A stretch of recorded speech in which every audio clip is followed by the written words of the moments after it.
You know, they tell you when you're 13 years old that you won't get pimples when you're an adult. Don't believe it, kids. I am the ripe old age of 28, and I still get plenty. Hi everybody, Jeremy Hooper here. I know I said on Friday that I would probably be doing these vlog things only once a week as a wrap-up, but I think I've changed my mind. I think I want to do them now just whenever the mood strikes. And today, the mood has struck. We're gonna go with struck. So I'm gonna do one. Today I want to talk about gay culture versus gay politics. Out Magazine versus The Advocate. Gay travel versus joint adoption. And how we can get those who are primarily interested in the cultural side of things to take more interest in the political. I know that this week's season premiere of Project Runway, which, by the way, I am extremely excited about, is much more fun to talk about. But there's still a very big fight in our community, and we're a large community with only a smaller portion of that group taking on the political fight, and that needs to change.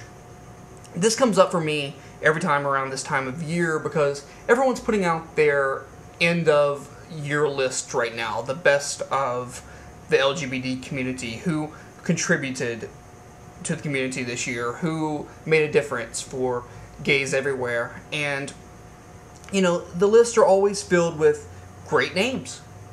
I'm just not so sure that all of those names are always LGBT great names. Sometimes they're people who are deserving of acting awards, design awards, but maybe not gay rights honors so much. And I think there's a lot of people who go unnoticed every year who do a lot of important work.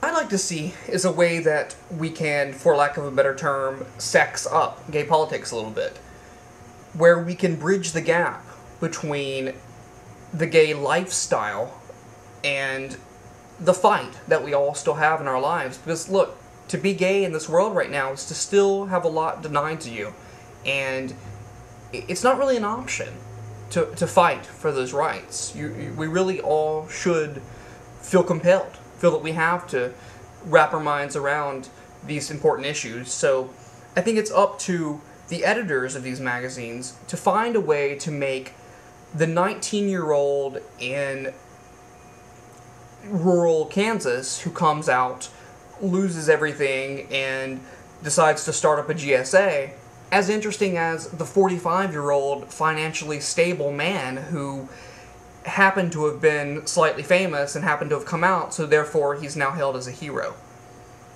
I think the true heroes need to be turned into household names as opposed to the household names automatically honored just because they came out. Now, this is not to slight anyone. Not the editors, not the people who are only interested in the cultural side, not the celebrities who come out, of course.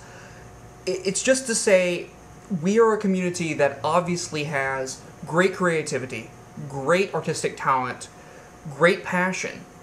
So how do we take that same passion that is on display in these year-end lists and every month in the pages of these lifestyle magazines or at any gay event, how do we take that and apply it to the fight that is not only the fight of our lives, the gay community's lives, but the civil rights fight of all Americans' lives? How do we convey to our potential straight allies more effectively and in a more approachable and fun way that this is something we need to do together? Just some thoughts. I don't know. I don't have all the answers. I know it good as you. This is something we've always tried to do to make politics much more enjoyable, less depressing, and I think that's something we all could focus on a little bit. Again, not to slight anyone, but just something to think about.